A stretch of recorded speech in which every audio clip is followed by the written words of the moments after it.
Hello दोस्तों, मैं श्लोक कुमार। आपका अध्याय फर्स्ट खत्म हो गया था। आज अध्याय सेकंड चालू है। हिंदी का सीटेट का या टेट में पूछा जाता है। चैप्टर का नाम है वर्ड विचार। क्या नाम है? वर्ड विचार। अध्याय 2। देखते हैं वर्ड क्या है। वर्ड के बारे में देखते हैं, डिफिनीशन देखते हैं इसका। वर्ड कहने का मतलब होता है किसी भाषा की ऐसी इकाई जिसके खंड संभव ना हो, वर्ड कहते हैं। कहने का मतलब यह है कि हिंदी भाषा की कोई ऐसी इकाई जिसका खंड ना हो सके, वो क्या कहलाता है? वर्ड कहलाता है। तो कहने का इसका यही मतलब है। अगली चीज़, हिंदी भाषा में कुल 44 वर्ड हैं जिन्हें दो भागों में बांटा जाता है। पहला क्या है? स्वर। दूसरा क्या है? व्यंजन। तो हिंदी भाषा में कुल 44 वर्ड हैं जिनको दो भागों में बांटा गया है।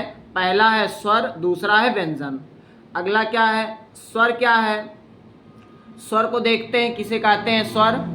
स्वर जो स्वतंत्र ध्वनियाँ स्वर कहलाती हैं। कहने का मतलब यह है स्वतंत्र जो ध्वनियाँ होती हैं वो क्या कहलाती हैं? स्वर कहलाती हैं।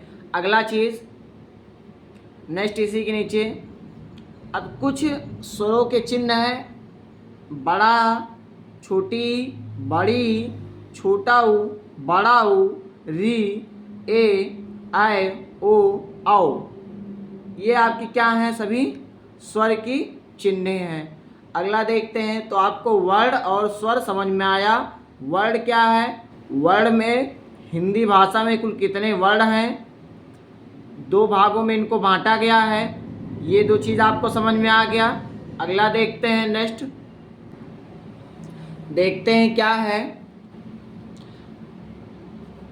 स्वर, हास्य स्वर और दीर्घ स्वर। तो उसी में स्वर में दो हैं, एक हास्य स्वर और एक दीर्घ स्वर। हास्य स्वर क्या है? जिन स्वरों के उच्चारण में केवल एक मात्रा का समय लगे, अर्थात कम समय लगे, उसे क्या कहते हैं? हास्य स्वर कहते हैं। कहने का इसका यही मतलब था कि कम समय लगे, जैसे छोटा, छोटी, छोटा ऊ, री। जितने आपके ये चार ऐसे वर्ड हैं जो क्या है? हास्य स्वर हैं। अगला क्या है? दीर्घ स्वर। जिन स्वरों के उच्चारण में दो मात्रा का समय लगे, अर्थात हास्य स्वरों के मुकाबले दोगुना समय लगे, वे दीर्घ स्वर कहलाते हैं। ये संख्या में 7 हैं। कैसे? बड़ा, बड़ी, बड़ाऊ, ए, आय, ओ, आओ। ये क्या है? आपके दीर्घ स्वर हैं। अगला क्या है? तो आपको हास्य स्वर, दीर्घ स्वर समझ में आ गया। नेक्स्ट आपका लुप्त स्वर। कुछ लुप्त स्वरों के बारे में देखते हैं। क्या है लुप्त स्वर?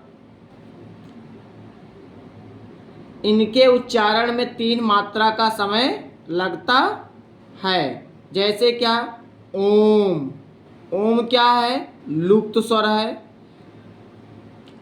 अगला नेक्स्ट आपका देखते हैं। इसके आगे क्या है? चलिए देखते हैं क्या है। वृत्ताकार स्वर। वृत्ताकार स्वर क्या होते हैं? जिन स्वरों के उच्चारण में ओष्ठ वृत्ताकार हैं वो क्या कहलाते हैं? जैसे छोटा ऊ, बड़ा ऊ, ओ, आओ, आ। ये आपके क्या हैं? वृत्ताकार ओष्ठ स्वर हैं। अगला क्या आता है? आवृत्ताकार स्वर। जिन स्वरों के उच्चारण में ओष्ठ वृत्ताकार ना होकर फैले रहते हैं, जैसे छोटा, बड़ा, छोटी, बड़ी, ए और ऐ। ये आपके क्या हैं? आवृत्ताकार स्वर हैं। नेक्स्ट आपका देखते हैं व्यंजन में। व्यंजन क्या है? व्यंजन कहने का मतलब यह है, व्यंजन वे ध्वनि है जिनका स्वतंत्र उच्चारण संभव नहीं है। इनके उच्चारण के लिए स्वरों की सहायता लेनी पड़ती है। ये क्या कहलाते हैं? व्यंजन कहलाते हैं। तो आपको व्यंजन का यही है डिफिनीशन कि जिनमें आपका उच्चारण करते समय या करने के लिए स्वरों की आवश्यकता लेनी पड़ती है वो क्या कहलाते हैं, व्यंजन कहलाते हैं। जैसे कहने का मतलब होता है स्वर तंत्री में श्वास का कंपन घोषत्व के आधार पर, इस आधार पर वर्णों को दो भागों में बांटा गया है या दो भेद हैं। कौन कौन सा, एक घोष है और एक सघोष है। अब देखिए घोष क्या होते हैं, सघोष क्या होते हैं व्यंजन में। अघोष और सघोष। अघोष क्या है, जिन ध्वनियों के उच्चारण में स्वर तंत्रिकाओं में कंपन नहीं होता है, जैसे सभी वर्गों के पहले तथा व्यंजन दूसरे व्यंजन चा, छा, टा, ठा, ता, फा, पा, फा, ये आपके क्या हैं सभी, ये आपके अघोष हैं। और बड़ा सा और षटकोण वाला सा और छोटा सा, ये आपके सभी क्या हैं, और फा, ये आपके अघोष व्यंजन हैं। अगली चीज आपकी क्या है, सघोष क्या है। तो आपको अघोष समझ में आया, का, खा, चा, छा, टा, ठा, ता, था, पा, फा, छोटा सा, षटकोण वाला सा और बड़ा सा, ये सब क्या है, अघोष व्यंजन है। सघोष व्यंजन क्या है, जिन ध्वनियों के उच्चारण में स्वर तंत्रिकाओं में कंपन होता है, जैसे क्या, सभी वर्गों के तीसरे और चौथे और पांचवें वर्ण, ठीक, ये सब क्या होते हैं, आपकी सघोष व्यंजन कहलाते हैं। क्या कहलाते हैं, सघोष व्यंजन कहलाते हैं। डा, ढा, जा, या, रा, ला, वा, हा, ये क्या होते हैं, सघोष व्यंजन होते हैं। अगला क्या है, नेक्स्ट, श्वास या प्राण की मात्रा। श्वास या प्राण की मात्रा क्या होता है, इस आधार पर दो भेद हैं। कौन कौन से दो भेद हैं, एक होता है अल्पप्राण, एक होता है महाप्राण।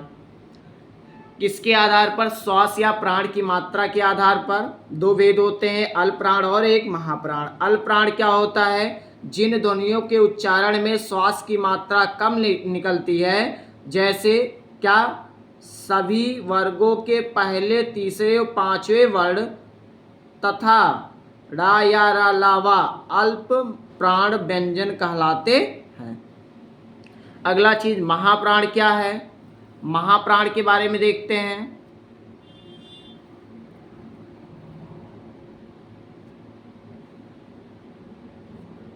महाप्राण जिन ध्वनियों के उच्चारण में श्वास की मात्रा अधिक निकलती है, जैसे क्या, सभी वर्गों के दूसरे व चौथे वर्ण तथा छोटा सा, बड़ा सा, षटकोण वाला सा, छोटा सा और हा, ये सब क्या होते हैं, महाप्राण कहलाते हैं।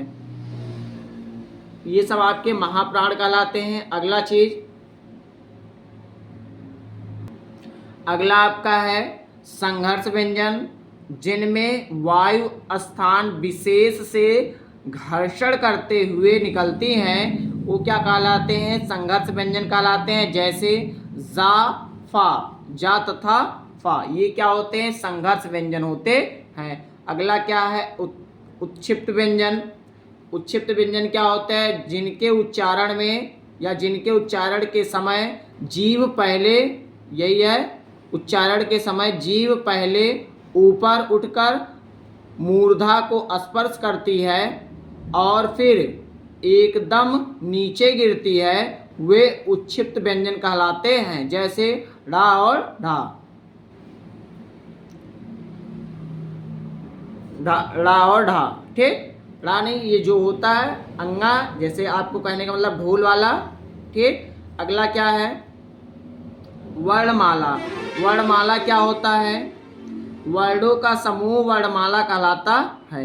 हिंदी भाषा में यही है, वर्णों का समूह वर्णमाला कहलाता है। हिंदी भाषा की वर्णमाला में 11 स्वरों व 33 व्यंजनों को मिला करके कुल कितने, 44 वर्ण हैं। कितने हैं, 44 वर्ण हैं। आपको ये इतना आपका स्वर है और टोटल इतने आपके व्यंजन है। का वर्ग चा वर्ग, टा वर्ग, ता वर्ग, पा वर्ग। ये आपसे क्या है, वर्णमाला है। ठीक, तो अगला क्या है नेक्स्ट, नासिक व्यंजन क्या होते हैं, प्रत्येक वर्ग का पांचवा वर्ण नासिक वर्ण कहलाता है। कहने का मतलब यह है प्रत्येक वर्ण का पांचवा वर्ण नासिक कहलाता है। अगला नेक्स्ट, जैसे कौन सा, टा वर्ग में दो ध्वनियां और उन्हें उच्छिप्त ध्वनियां कहलाती हैं, परंतु क्या वर्णमाला में स्थान नहीं दिया गया या दिया जाता है। वर्णमाला में स्थान नहीं दिया जाता है। इसके अलावा क्या उच्छिप्त व्यंजन होती हैं, छा, त्रा, ज्ञा, वा और श्रा, ये सब क्या होते हैं, संयुक्त वर्ण को भी वर्णमाला में स्थान नहीं दिया गया है या दिया जाता है। अगला क्या, उच्चारण स्थान देखते हैं। उच्चारण स्थान क्या है, हिंदी भाषा में प्रत्येक ध्वनि के लिए स्वर तंत्री के हिसाब से एक निश्चित स्थान होता है, उसी स्थान को उच्चारण स्थान कहा जाता है। जैसे कहने का क्या मतलब है, यहाँ देखते हैं उच्चारण स्थान पहले क्या होगा, कंठ। कंठ में क्या बोला जाता है, का, खा, गा, घा, अंगा, का, खा, गा, घा, अंगा और हा। तो उसी प्रकार से ये अंगा और हा। तो अगला क्या है, मूर्धन्य, टा, ठा, डा, ढा, ड़ा और ड़ा, ढा तथा विष्णु सा, ये आपकी क्या है, ये कंठ थे और ये मूर्धन्य था। अगला क्या है, दंत मूल बोल सकते हो या एक वात्सर्य मूल बोल सकते हो। तो क्या है, छोटा सा रा और ला। अगला क्या है, दंतोष्ठ। दंतोष्ठ में कहने का मतलब वा और फा होते हैं। अगला क्या है, तालव्य। तालव्य जा, छा, यहाँ से देखिए चा, छा, जा, झा, या और बड़ा शा। अगला क्या है, दंत में। दंत में ता, था, दा, धा, ना, ता, था, दा, धा, ना। ओष्ठ क्या है, पा, फा, बा, भा, मा। ये आपके कंप्लीट लेसन सेकंड था। माइग्रो हिल से आपको जितने इम्पोर्टेंट क्वेश्चन ये आपके थ्योरी बन रहे थे बता दिए। चलिए क्वेश्चन को देखते हैं, क्वेश्चन हल करते हैं। क्या है क्वेश्चन, अभ्यास पे चलते हैं। वर्णों के उस समूह को जिससे कोई निश्चित अर्थ निकलता हो कहा जाता है वाक्य, शब्द, वर्ग समूह, वाक्यत्व। क्या कहा जाता है, शब्द, वाक्यतव्य। अगला क्या है, हिंदी वर्णमाला में स्वरों की कुल संख्या कितनी है, तो 11 है। अगला क्या है नेक्स्ट, हिंदी वर्णमाला में व्यंजनों की कुल संख्या कितनी है, तो 33। नेक्स्ट क्या है, हिंदी वर्णमाला में मूलतः वर्णों की संख्या कितनी है, 44। नेक्स्ट क्या है, हिंदी वर्णमाला में आयोगवाह वर्णों की संख्या है 2। कितनी है, 2। नेक्स्ट क्या है, भाषा की सबसे छोटी इकाई है वर्ण। भाषा की सबसे छोटी इकाई क्या है, वर्ण। 7वां क्वेश्चन क्या है, हिंदी भाषा में वे कौन सी ध्वनियाँ हैं जो स्वतंत्र रूप से बोली या लिखी जाती हैं, स्वर। नेक्स्ट क्या है, स्वर कहते हैं जिनका उच्चारण बिना अवरोध विघ्न बाधा के होती है, वो क्या कहलाती है, स्वर कहते हैं। अगला क्या है, हिंदी में स्वरों के कितने प्रकार हैं, 4, 3, 2, 1। तो कितने हैं, 3। हिंदी में स्वरों के कितने प्रकार हैं, 3। नेक्स्ट क्या है, हिंदी वर्णमाला में अंग और आहा क्या है, आयोगवाह। नेक्स्ट क्वेश्चन क्या है,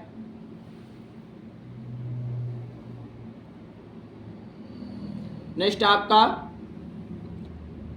जिनके उच्चारण में दीर्घ स्वर से भी अधिक समय लगता है वे कहलाते हैं लुप्त स्वर, जैसे ओम। अगला क्या, निम्नलिखित में से कौन सा स्वर नहीं है, अंगा माने कुछ नहीं, यह है। उच्चारण के समय जीव की स्थिति के अनुसार स्वरों के कितने भेद किए गए हैं, 3। नेक्स्ट क्या है, वे ध्वनियाँ जो स्वरों की सहायता के बिना उच्चारित नहीं हो सकती वे क्या कहलाती हैं? तो देखते हैं क्या कहलाती हैं। शब्द, संयुक्त अक्षर, व्यंजन और स्वर, तो क्या कहलाती हैं? व्यंजन। नेक्स्ट अगला क्या है आपका? हिंदी वर्णमाला के अंतिम पंचमाक्षरों का उच्चारण स्थान क्या है? नासिक। निम्नलिखित में एक स्वर व्यंजक है छा, अंतस्थ व्यंजन है यारालावा, शा बड़ा वाला, षटकोण वाला शा छोटा सा, और हा है ऊष्म उच्छिष्ट व्यंजन है क्या? अंगा और ढा। उच्छिष्ट ध्वनि का प्रयोग हुआ है पढ़ाई में। छात्र और ज्ञा की गणना स्वतंत्र वर्णों में नहीं होती है, ये संयुक्त व्यंजन है। हिंदी में व्यंजन वर्णों की संख्या है कितनी है? हिंदी में छात्र और ज्ञा की क्या है? गणना स्वतंत्र वर्णों में नहीं होती है, ये संयुक्त व्यंजन। अगला क्या है? हिंदी में व्यंजन वर्णों की संख्या है 33। कांट ध्वनियाँ कौन सी होती हैं? का, खा, गा, घा। अंगा नहीं है, अंगा यहाँ होता है। आपका ये जो मोस्ट इम्पोर्टेंट क्वेश्चन अभ्यास बन रहे थे वो करवा दिए हैं। देखते हैं विगत वर्षों में पूछे गए प्रश्न क्या हैं, उसको देखते हैं। विगत वर्षों में पूछे गए प्रश्न के बारे में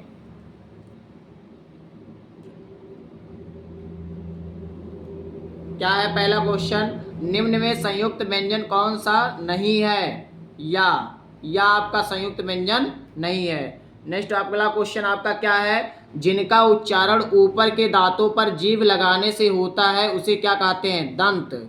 नेक्स्ट अगला क्वेश्चन क्या है? निम्नलिखित में से ऊष्म व्यंजन कौन सी है? बड़ा शा, षटकोण वाला शा और शा। अगला क्या है? ऊष्म वर्ण क्या है? ऊष्म वर्ण बड़ा शा, षटकोण वाला शा और छोटा शा। स्वर किसका वेद है? वर्ण का। किसका है? वर्ण का। अगला क्या है? नेक्स्ट खा है। अगला आपका देखते हैं, ये तो पेपर फर्स्ट है, यहाँ देख लेते हैं पांचवा आपका। अगर आपको समझ में आ रहा है तो चैनल को लाइक, सब्सक्राइब, शेयर जरूर करिए। यहाँ था स्वर किसका वेद है? वर्ण का।